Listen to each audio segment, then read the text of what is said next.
السلام علیکم ورحمۃ اللہ وبرکاتہ۔ نحمدہ ونصلی علی رسولہ الکریم،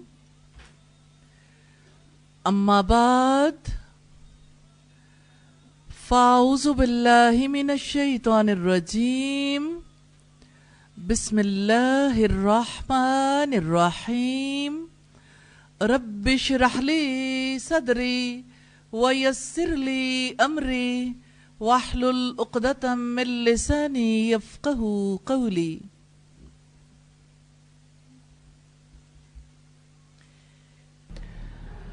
ہم گناہ کے بارے میں دیکھ رہے تھے، لوگ گناہ کیوں کرتے ہیں، گناہ کے راستے کون سے ہیں، گناہ کی بنیادیں کیا ہیں، اور پھر یہ کہ گناہوں کی اقسام کون سی ہیں، صغیرہ اور کبیرہ گناہ کون کون سے ہیں، صغیرہ گناہ کب کبیرہ بنتے ہیں، اور گناہوں کے اثرات۔ ہم گناہوں کی قسموں کے بارے میں آج دیکھیں گے انشاءاللہ تعالی۔ گناہوں کی 4 قسمیں ہیں۔ پہلی قسم ہے ملکی گناہ۔ ملکی گناہ یہ ہے کہ انسان ایسے اوصاف اپنانے کی کوشش کرے جو صرف اللہ رب العزت کی ملکیت میں ہے، جیسے کبریائی رب کی ذات کے لیے ہے، اور مخلوق کو غلام بنانے کا ارادہ کرنا، اس کی تمنا رکھنا، یہ صرف رب العزت کے لیے سزاوار ہے، انسان کے شایان شان نہیں ہے۔ تکبر کرنا، گھمنڈ، غرور، فخر، غلام بنانے کی کوشش کرنا، یہ ملکی گناہ ہے۔ گناہوں کی دوسری قسم ہے شیطانی گناہ۔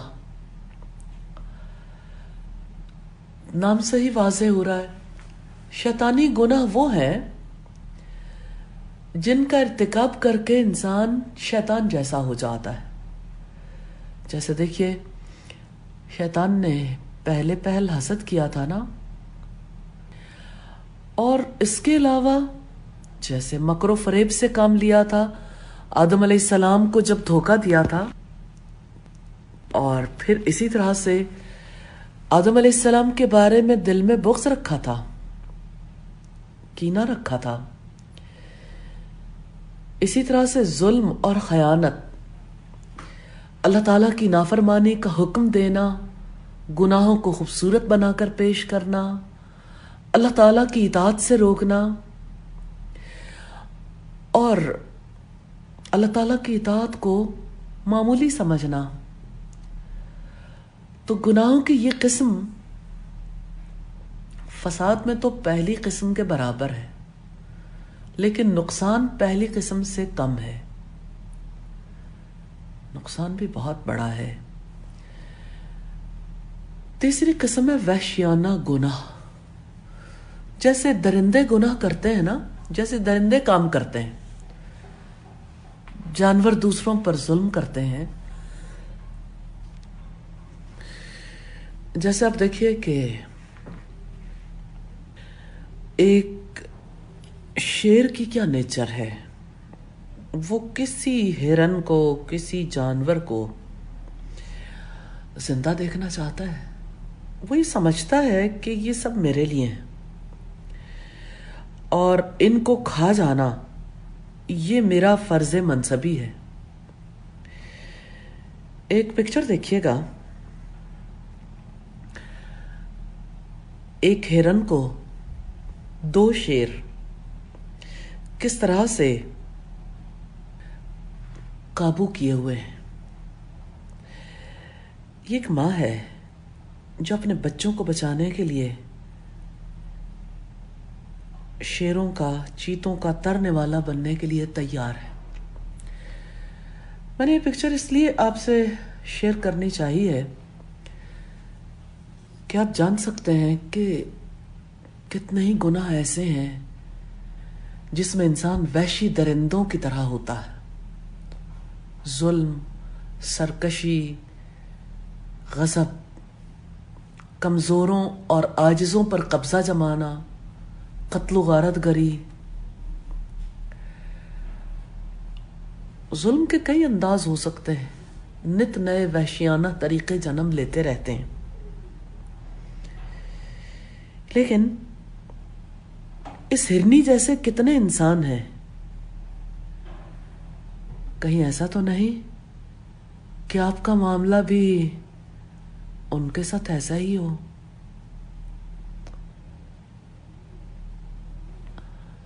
چوتھی قسم ہے حیوانی گناہ. وحشی درندوں کے مقابلے میں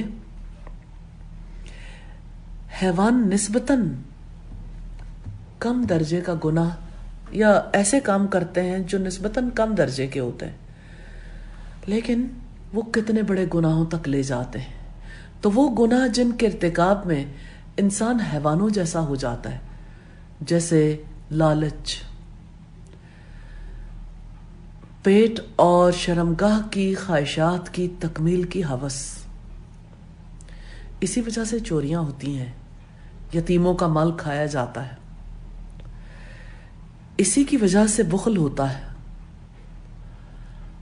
پھر زنا، بزدلی، خوف اور گھبراہٹ. اگر آپ دنیا میں دیکھیں نا تو اکثر لوگ ایسے ہی گناہوں میں ملوث ہیں، اور یہی گناہ پکڑ کر دوسرے گناہوں تک لے جاتے ہیں. پھر ہم دیکھتے ہیں ان 4 قسموں کے علاوہ گناہ 2 انواع کے ہوتے ہیں، 2 طرح کے ہوتے ہیں. یا تو کبیرہ ہوتے ہیں، بڑے گناہ، یا صغیرہ یعنی چھوٹے گناہ. حافظ ابن قیم کہتے ہیں قرآن و سنت، اجماع صحابہ اور ان کے بعد آنے والے ائمہ کا اجماع اس بات پر دلیل ہے کہ گناہ 2 قسم کے ہوتے ہیں، کبیرہ اور صغیرہ. جیسا کہ رب العزت نے فرمایا ان تجتنبوا کبائر ما تنہون عنہ نکفر عنکم سیئاتکم وندخلکم مدخلا کریما. اگر تم ان بڑے گناہوں سے بچو گے جن سے تمہیں روکا جاتا ہے تو ہم تمہاری چھوٹی چھوٹی برائیاں تم سے دور کر دیں گے اور تمہیں عزت کی جگہ میں داخل کریں گے. تو جو لوگ بڑے گناہوں سے بچتے ہیں اور بے حیائی سے بھی، سوائے چھوٹے گناہ کے، جیسا کہ سورہ النجم کی آیت نمبر 32 میں آیا ہے الذین یجتنبون کبائر الاسم والفواحش الا اللمم. وہ لوگ جو بڑے گناہوں سے بچتے ہیں اور بے حیائی سے بھی، سوائے چھوٹے گناہ کے. اسی طرح سیدنا ابو بکرہ سے روایت ہے، نبی کریم نے فرمایا کیا میں تمہیں کبیرہ گناہوں میں سب سے بڑے گناہ کی خبر نہ دوں؟ اب نے 3 مرتبہ یہ بات بیان فرمائی. صحابہ کرام نے عرض کیا کیوں نہیں اے اللہ کے رسول؟ آپ نے فرمایا اللہ کے ساتھ شرک کرنا، والدین کی نافرمانی کرنا. آپ ٹیک لگائے ہوئے تھے، پھر اٹھ کر بیٹھ گئے اور فرمایا خبردار اور جھوٹی بات. آپ اسے مسلسل دہراتے رہے یہاں تک کہ ہم نے کہا کاش آپ خاموش ہو جائیں. اللہ اکبر، اللہ اکبر. یہ روایت صحیح بخاری کی ہے 2654 نمبر پر. سیدنا عبداللہ ابن مسعود سے روایت ہے، کہتے ہیں میں نے رسول اللہ سے دریافت کیا اللہ تعالیٰ کے نزدیک سب سے بڑا گناہ کون سا ہے؟ آپ نے فرمایا یہ کہ تم اللہ کا کوئی شریک بناؤ حالانکہ اسی نے تمہیں پیدا کیا ہے. میں نے کہا واقعی یہ تو بہت بڑا گناہ ہے. میں نے عرض کیا پھر کون سا گناہ؟ آپ نے فرمایا یہ کہ تم اپنی اولاد کو اس خوف سے قتل کر دو کہ وہ تمہارے ساتھ کھائے گی. میں نے عرض کیا پھر کون سا گناہ؟ آپ نے فرمایا یہ کہ تم اپنی پڑوسن سے زنا کرو. استغفر اللہ۔ صحیح بخاری کی روایت ہے 4477 نمبر پر۔ سیدنا ابو ہریرہ سے روایت ہے، رسول اللہ نے فرمایا الصلوات الخمس والجمعۃ الی الجمعۃ ورمضان الی رمضان مکفرات لما بینہن اذا اجتنبت الکبائر وفی روایت ما لم تخش الکبائر۔ 5 نمازیں ایک جمعہ دوسرے جمعے تک اور ایک رمضان دوسرے رمضان تک کے درمیانی وقفے میں سرزد ہونے والے گناہوں کا کفارہ ہے، بشرط یہ کہ کبیرہ گناہوں سے اجتناب کیا جائے۔ اور ایک روایت میں جب تک کبیرہ گناہوں کا ارتکاب نہ کیا جائے۔ تو کبیرہ گناہ کی تعریف اور تعداد میں اختلاف ہے۔ ایک قول یہ ہے کہ 4 گناہ کبیرہ ہے، پھر 7 کا قول ملتا ہے، 9 کا، 11 کا، 70 کا۔ سیدنا عبداللہ ابن عباس سے پوچھا گیا کہ کبیرہ گناہ کتنے ہیں، کیا یہ 7 ہیں؟ انہوں نے فرمایا 7 کے بجائے 70 ہونا زیادہ قریب ہے، مگر استغفار کے ساتھ کوئی گناہ کبیرہ نہیں رہتا اور اصرار کے ساتھ کوئی گناہ صغیرہ نہیں رہتا۔ صحیح بات یہ ہے کہ کبیرہ گناہوں کی تعداد متعین نہیں ہے۔ ہاں، یہ بڑی بنیادی بات ہے، جس گناہ پر دنیا میں کوئی شرعی حد متعین ہوتی ہو یا جس پر جہنم، لعنت، اللہ کی غضب، سزا یا نفی ایمان کی وعید سنائی گئی ہو، وہ کبیرہ گناہ ہے۔ اور جس گناہ پر دنیا میں کوئی حد مرتب نہ ہو اور نہ اس پر آخرت میں کوئی وعید ہو تو وہ گناہ صغیرہ ہے۔ پھر اب دیکھیے، صغیرہ کا مطلب تو ہے چھوٹے گناہ، لیکن صغیرہ گناہ بھی کبیرہ بن جاتے ہیں۔ جانتے ہیں کب؟ اس کے کچھ اسباب ہوتے ہیں، جیسے اس کا سب سے بڑا سبب یہ ہے ڈھٹائی، اصرار۔ سیدنا عبداللہ ابن عباس نے فرمایا لا کبیرۃ مع الاستغفار ولا صغیرۃ مع الاصرار۔ استغفار کے ساتھ کوئی گناہ کبیرہ نہیں ہوتا اور اصرار کے ساتھ کوئی گناہ صغیرہ نہیں رہتا۔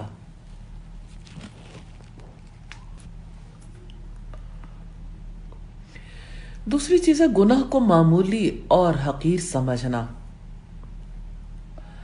سیدنا سہل بن سعد سے روایت ہے، رسول اللہ نے فرمایا ایاکم ومحقرات الذنوب فانما مثل محقرات الذنوب كقوم نزلوا في بطن واد فجاء ذا بعود وجاء ذا بعود حتى انزجوا خبزتهم وان محقرات الذنوب متى يؤخذ بها صاحبها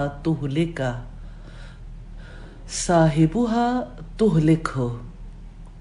سیدنا سہل بن سعد سے روایت ہے، رسول اللہ نے فرمایا معمولی سمجھے جانے والے گناہوں سے بھی بچو، ان لوگوں کی طرح جو ایک وادی میں اترے، ایک لکڑی یہ لے کر آیا، ایک لکڑی وہ لے کر آیا، یہاں تک کہ انہوں نے اپنی روٹی پکا لی۔ بلا شبہ جب چھوٹے گناہوں پر اس کے مرتکب سے مواخذہ ہوگا تو وہ اسے ہلاک کر دیں گے۔ اللہ اکبر، استغفر اللہ۔ آپ نے فرمایا، سیدہ عائشہ بیان کرتی، یا عائشہ ایاکی ومحقرات الاعمال فإن لها من اللہ طالبا۔ اے عائشہ، معمولی سمجھے جانے والے گناہوں سے بچو، کیونکہ اللہ تعالیٰ کی جانب سے ان کا بھی مواخذہ ہوگا۔ پھر ہمیں سیدنا عبداللہ ابن مسعود کا قول ملتا ہے، صحیح بخاری کی 6308 نمبر روایت ہے، کہ مومن اپنے گناہوں کو اس طرح محسوس کرتا ہے گویا وہ ایک پہاڑ کے نیچے بیٹھا ہو اور اسے خوف ہو کہ کہیں وہ اس پر گر نہ پڑے، اور فاسق و فاجر شخص اپنے گناہوں کو اس طرح محسوس کرتا ہے کہ وہ ایک مکھی ہو جو اس کی ناک پر سے گزرے تو وہ اسے اس طرح کر دے۔ ابو شہاب نے اپنی ناک کے اوپر ہاتھ ہلا کر بتایا۔ یہ دوسرا سبب ہے۔ تیسرا سبب ہے گناہ کی تشہیر کرنا۔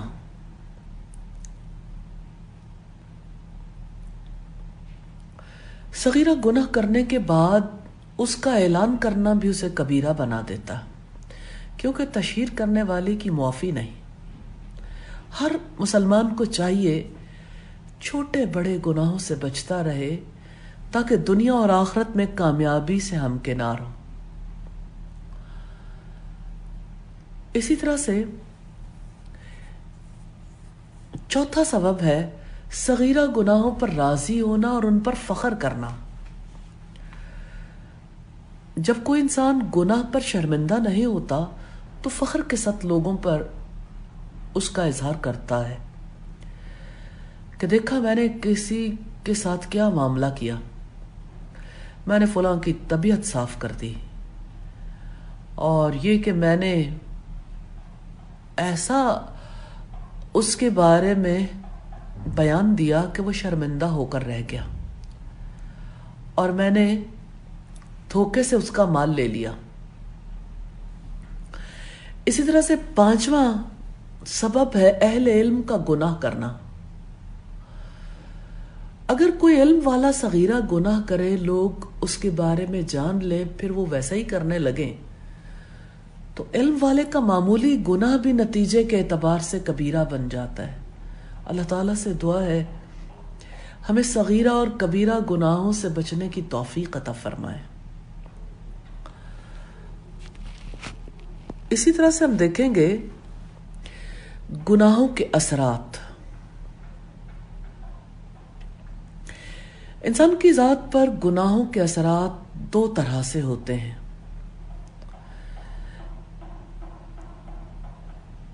ایک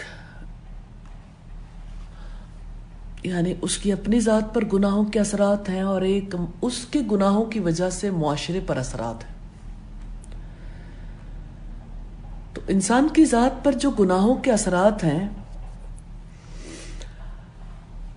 انسان کے دل پر، اس کے دین پر، اس کے جسم پر، اس کی روزی پر، اور گناہوں کے عام اثرات ہیں، پھر اعمال پر گناہوں کے اثرات پڑتے ہیں۔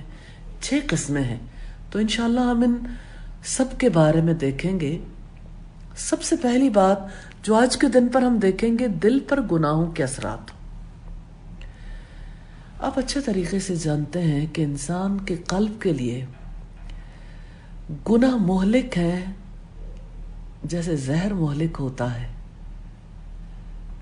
دل کی بستی تو رب العزت کی بستی ہے۔ جس دل میں گناہ کا اثر بستا ہے، وہاں رب العزت کی یاد تھوڑی بستی ہے۔ دنیا اور آخرت میں جو بھی برائی یا بیماری ہے، اس کا سبب گناہ اور نافرمانیاں ہی ہیں۔ تو دل کے لیے گناہ نقصان دہ اور ضرر رساں ہیں۔ جس طرح جسم کے لیے زہر نقصان دہ ہوتا ہے، ایسے ہی گناہ انسان کے قلب کے لیے انتہائی نقصان دہ ہوتے ہیں۔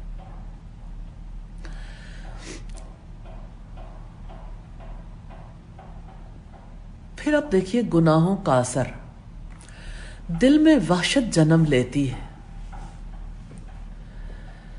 طرح طرح سے۔ جتنے گناہ زیادہ ہوتے ہیں، وحشت بھی اتنی ہی زیادہ ہوتی ہے، حتیٰ کہ گناہگار کے دل میں اللہ تعالیٰ کے لیے نامانوسیت پیدا ہو جاتی ہے، اور اتنی خطرناک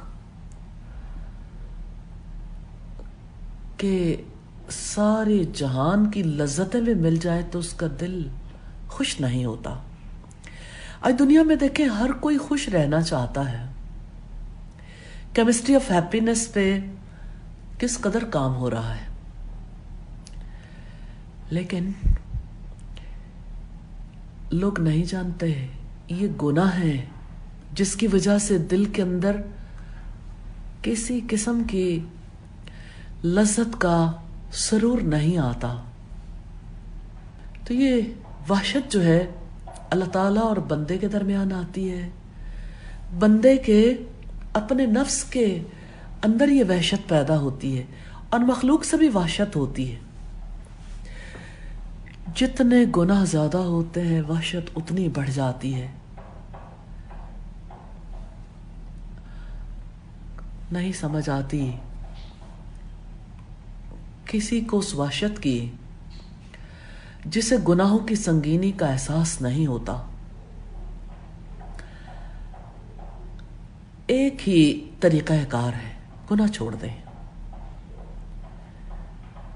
پھر آپ دیکھیے گناہگار کو دوسرے لوگوں سے بھی تو وحشت ہو جاتی ہے. پھر اس طرح وہ دوسرے لوگوں سے دور ہونے کی کوشش کرتا ہے. نیک لوگوں کا سامنا کرنے سے، ان سے نظریں ملانے سے ڈرتا ہے، ان کی ہم نشینی سے ڈرتا ہے، ان سے استفادہ کرنے سے محروم ہو جاتا ہے. جتنا اللہ والوں سے دور ہوتا ہے شیطان کے قریب ہو جاتا ہے. جتنے زیادہ گناہ کرتا چلا جاتا ہے وحشت میں اور قوت پیدا ہو جاتی ہے. حتیٰ کہ گناہگار کو اپنے قریبی لوگوں سے، اپنے بچوں تک سے، اپنے رشتوں تک سے، اپنی ذات سے بھی وحشت اور نفرت ہونے لگتی ہے. ہمارے اسلاف میں سے کسی کا قول ہے، جب میں اللہ کی نافرمانی کرتا ہوں تو اس کا اثر اپنی بیوی کے برتاؤ میں محسوس کرتا ہوں. اللہ اکبر. یہ الجواب الکافی کی روایت ہے، پیج نمبر 144 پر.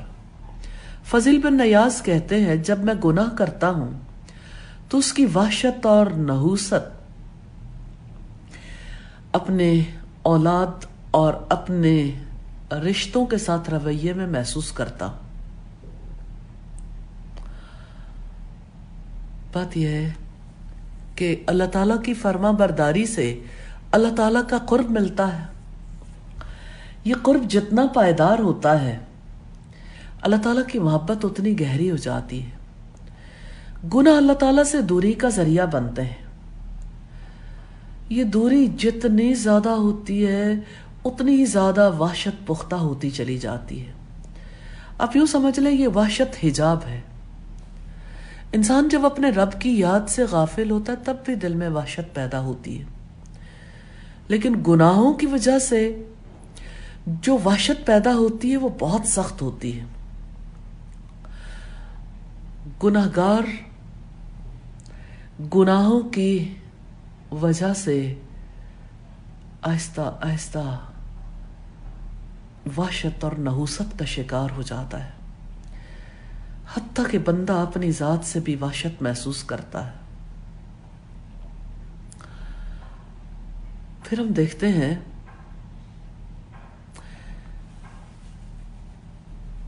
گناہوں کے برے اثرات میں سے بڑا ہی برا اثر ہے، اور اس بارے میں سب لوگوں نے بہت اچھے طریقے سے دیکھنا ہے. علم سے محرومی. آپ جانتے ہیں علم نور ہے، روشنی ہے. اس روشنی سے دل کی دنیا آباد ہوتی ہے.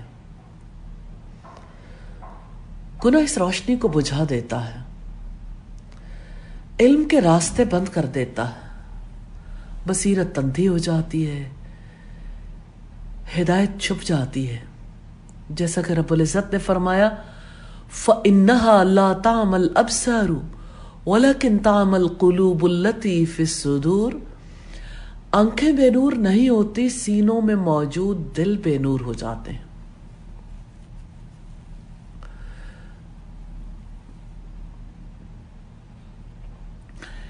جس دل کے اندر روشنی ہوتی ہے وہ اطاعت کے کاموں کی وجہ سے ہوتی ہے.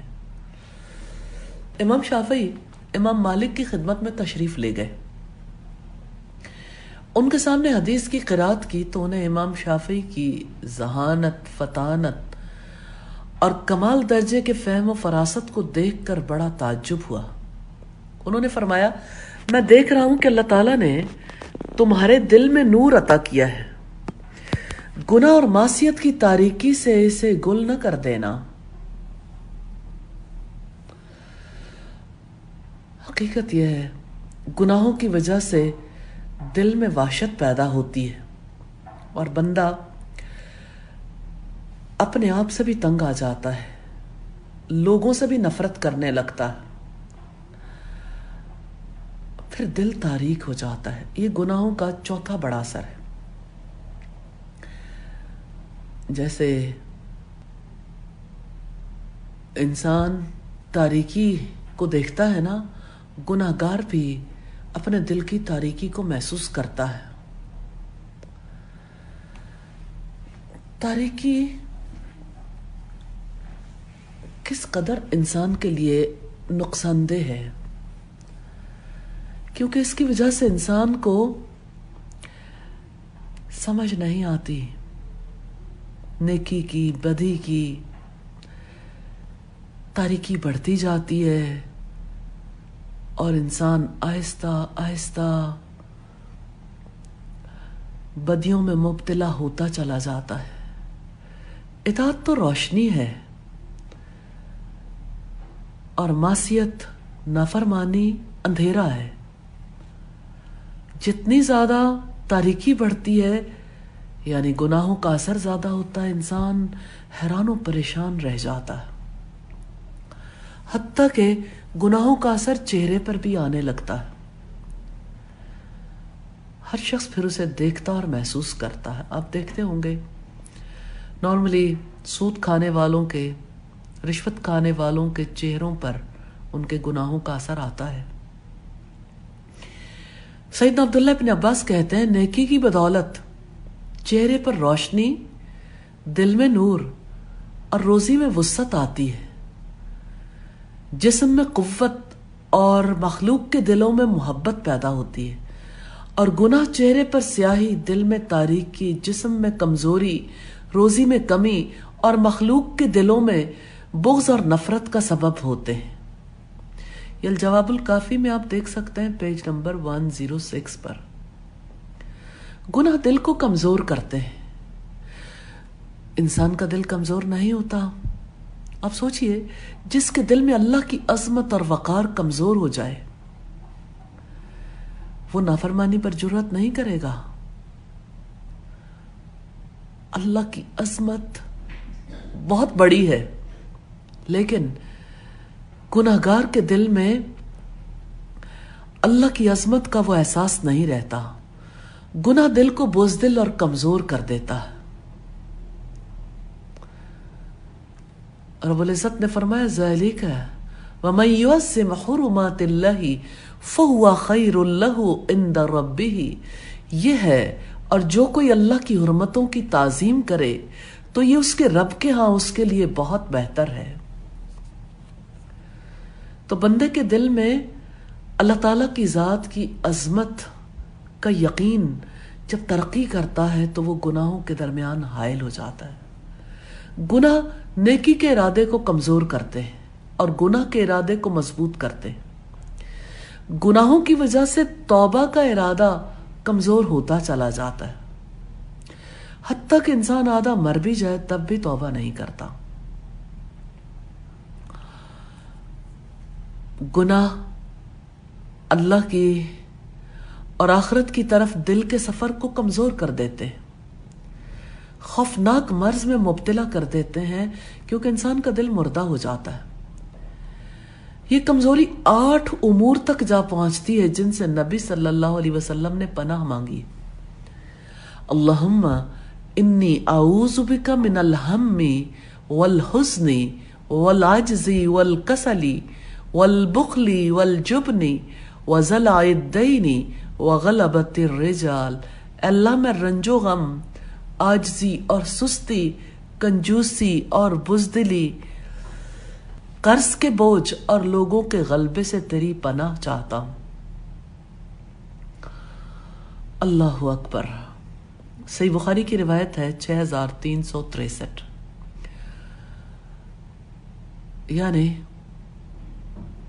ان 8 طرح کے کاموں میں ملوث ہونے کا سبب بناتے ہیں گناہ. انسان بدبخت ہو جاتا ہے، برے فیصلے کرتا ہے، دشمن خوش ہوتے ہیں، اللہ کی نعمت زائل ہو جاتی ہے، اسے عافیت نہیں ملتی، اچانک اس کا عذاب آ جاتا ہے، انسان اللہ تعالیٰ کی ناراضگی سے دوچار ہو جاتا ہے.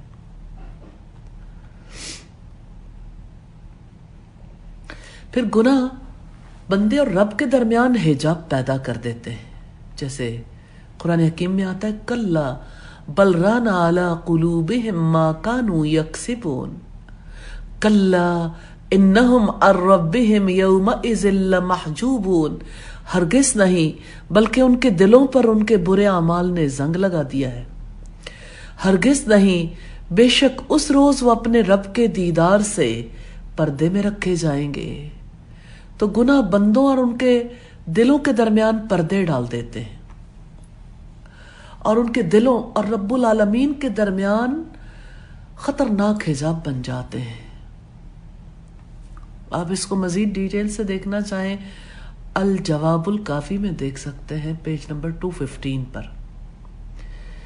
اور کتنی عجیب بات ہے، گناہوں کا سب سے برا اثر یہ ہے کہ گناہ انسان کو محبوب ہو جاتے ہیں، گناہوں کی نفرت ختم ہو جاتی ہے. لوگ کہتے ہیں گناہوں میں بڑی اٹریکشن ہے. اسی کے دل میں اٹریکشن ہوتی ہے، وہی گناہ کو معمولی سمجھتا ہے، برملا گناہ کرتا ہے، شرماتا نہیں. جس کا دل گناہوں کا عادی ہو جاتا ہے، اس کے لیے معافی کے راستے مسدود ہو جاتے ہیں، پلٹنے کی امید کم ہو جاتی ہے.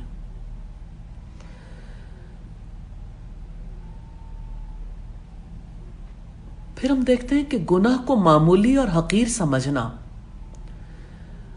گناہ چھوٹا لگے تو بندہ آسانی سے کر لیتا ہے. سیدنا عبداللہ ابن مسعود نے فرمایا مومن اپنے گناہوں کو اس طرح محسوس کرتا ہے گویا وہ ایک پہاڑ کے نیچے بیٹھا ہو، اسے ڈر ہو کہیں وہ اس پر گر نہ پڑے.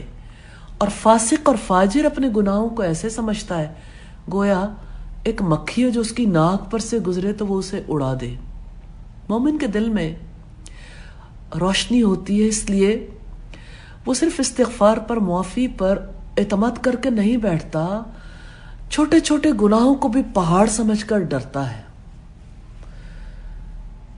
اور گناہگار کو اللہ تعالیٰ کی معرفت نہیں ہوتی، اس لیے وہ ڈرتا نہیں ہے اور ڈھٹائی سے گناہ کرتا چلا جاتا ہے. اور پھر یہی گناہ ذلت اور رسوائی کا سبب بن جاتے ہیں. دنیا کی ساری عزتیں اللہ تعالیٰ کی اطاعت میں ہیں اور ساری رسوائیاں اللہ تعالیٰ کی نافرمانی میں. اللہ پاک نے فرمایا وَلِلَّهِ الْعِزَّةُ وَلِرَسُولِهِ وَلِلْمُؤْمِنِينَ وَلَكِنَّ الْمُنَافِقِينَ لَا يَعْلَمُونَ. عزت تو صرف اللہ کے لیے، اس کے رسول کے لیے اور ایمان والوں کے لیے، لیکن منافق نہیں جانتے. تو جسے عزت کی خواہش ہے اسے اللہ تعالیٰ کی اطاعت میں عزت تلاش کرنی چاہیے. پھر گناہوں سے عقل پر پردہ پڑ جاتا ہے، کیونکہ گناہ عقل کے نور کو بجھا دیتے ہیں. دنیا اور آخرت کی ساری بھلائیوں سے گناہگار آہستہ آہستہ محروم ہو جاتا ہے، اور آہستہ آہستہ ایسی صورتحال پیدا ہو جاتی ہے کہ دل پر مہر لگ جاتی ہے. یہ 11واں بڑا سبب ہے. انسان غافل ہو جاتا ہے، دل زنگ آلود ہو جاتا ہے، حتیٰ کہ گناہ بڑھ جاتے ہیں تو دلوں پر تالے لگ جاتے ہیں. اور عجیب بات یہ ہے کہ گناہ دل کی غیرت کو ہی مٹا دیتے ہیں. حقیقت یہ ہے، نبی صلی اللہ علیہ وسلم نے فرمایا کیا تم سعد کی غیرت پر تعجب کرتے ہو؟ اللہ کی قسم میں ان سے زیادہ غیرت مند ہوں اور اللہ مجھ سے بھی زیادہ غیرت مند ہے. اللہ تعالیٰ نے غیرت کی وجہ سے تمام ظاہری اور باطنی فواحش کو حرام قرار دیا ہے. کوئی شخص اللہ تعالیٰ سے زیادہ غیرت مند نہیں، کوئی شخص اللہ سے بڑھ کر معذرت کو پسند کرنے والا نہیں۔ اسی وجہ سے اللہ تعالیٰ نے بشارت دینے اور ڈرانے والے پیغمبروں کو مبعوث فرمایا، اور کوئی شخص اللہ سے بڑھ کر تعریف کو پسند کرنے والا نہیں۔ اسی لیے اللہ تعالیٰ نے جنت کا وعدہ فرمایا ہے۔ یہ روایت صحیح مسلم کی 1499 نمبر پر۔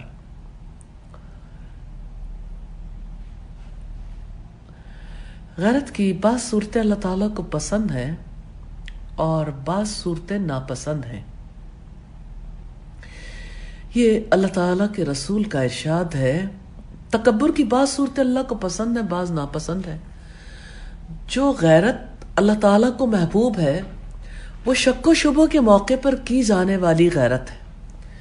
جو غیرت اللہ تعالیٰ کو ناپسند ہے وہ بغیر کسی شک و شبے کے کی جانے والی غیرت ہے، اور جو تکبر اللہ تعالیٰ کو محبوب ہے وہ جہاد اور صدقہ کے وقت آدمی کا اپنی ذات پر تکبر کرنا ہے، اور جو تکبر اللہ تعالیٰ کو ناپسند ہے وہ باطل میں تکبر کرنا ہے۔ غیرت کے نام پر کتنے ہی لوگ ہیں جو گناہ کرتے ہیں۔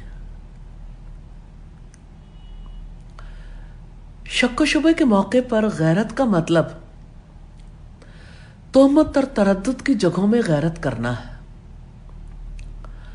جس کا فائدہ خوف اور تنبیہ کی صورت میں ہوتا ہے۔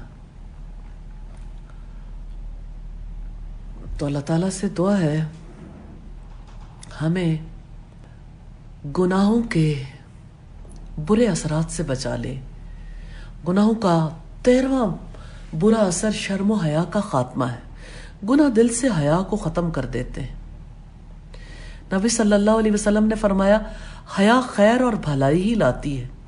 گناہ بندے کی حیا کو ختم کر دیتے ہیں۔ اسی لیے نبی صلی اللہ علیہ وسلم نے فرمایا، اذا لم تستحی فاصنع ما شئت، جب تم بے حیا ہو جاؤ تو پھر جو جی میں آئے کر گزرو۔ گناہوں کا ایک اور اثر ہوتا ہے، گناہ دلوں میں خوف اور رعب ڈال دیتے ہیں۔ گناہگار کو آپ دیکھیں گے ڈرتا ہے، گھبراتا ہے، مرعوب ہوتا ہے، امن و سکون تباہ ہو جاتا ہے، اور جو اللہ سے ڈرتا ہے اللہ تعالیٰ اسے امن میں داخل کر دیتا ہے۔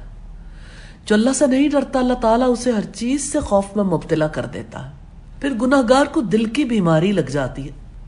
جس طرح جسموں میں بیماریوں کی تاثیر ہوتی ہے، اسی طرح گناہوں کی وجہ سے دل کی بیماریاں پیدا ہوتی ہیں۔ گناہ کا ترک کرنا ہی اس کی دوا اور اس کا علاج ہے۔ پھر گناہ کی وجہ سے انسانی نفس اسی کی نگاہ میں ذلیل اور حقیر ہو جاتا ہے۔ رب العزت نے فرمایا، قد افلح من زکاہا، کامیاب ہو گیا وہ جس نے اسے پاک کیا، وقد خاب من دساہا، اور نامراد ہوا وہ جس نے اسے آلودہ کر دیا، یعنی گناہگار کر لیا۔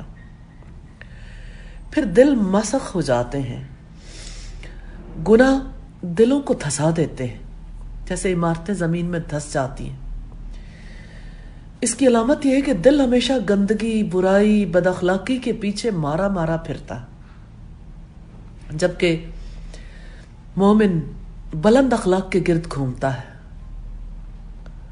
جیسے صورتیں مسخ ہوتی ہیں نا، پہلے لوگوں کو اللہ تعالیٰ نے سور بنایا، بندر بنایا، ایسے ہی گناہوں سے کسی کا دل گدھے کی طرح بے وقوف اور سست ہو جاتا ہے، کسی کا دل بچھو جیسا ہو جاتا ہے، کسی کا دل کتے جیسا ہو جاتا ہے۔ اللہ اکبر۔ پھر یہ گناہ دل کو الٹ دیتے ہیں، حتیٰ کہ بندے کو حق باطل اور باطل حق دکھائی دیتا۔ گناہوں کے بدلے میں دلوں پر یہ ساری سزائیں طاری ہوتی ہیں۔ پھر گناہ سینے کو تنگ کر دیتے ہیں، جیسا کہ سورہ الانعام کی آیت نمبر 125 میں رب العزت نے فرمایا، جسے اللہ تعالیٰ ہدایت دینا چاہتا ہے اس کا سینہ اسلام کے لیے کھول دیتا ہے، جسے گمراہ کرنا چاہتا ہے اس کا سینہ بہت تنگ کر دیتا، جیسے وہ آسمان پر چڑھ رہا ہو۔ اسی طرح اللہ تعالیٰ ان لوگوں پر گندگی مسلط کر دیتا ہے جو ایمان نہیں لاتے۔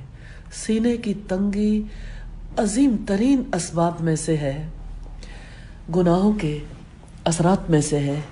اسی کی وجہ سے لوگ اللہ تعالیٰ سے منہ موڑ جاتے ہیں، غیر اللہ سے دل لگاتے ہیں، اللہ تعالیٰ سے غافل ہوتے ہیں، غیر اللہ سے محبت کرتے ہیں۔ اللہ اکبر۔ انسان گناہوں کی زد میں ہے، لپیٹ میں ہے، ارادہ کر لیں گناہ ترک کرنے ہیں، وہ کسی بھی قسم کے ہوں، گناہوں کو کبھی جاری نہیں رکھنا۔ یا اللہ تو ہمیں گناہوں سے بچا لینا، یا اللہ نیکیاں کرنے کی توفیق عطا کرنا۔ سبحانک اللہم و بحمدک نشہد ان لا الہ الا انت نستغفرک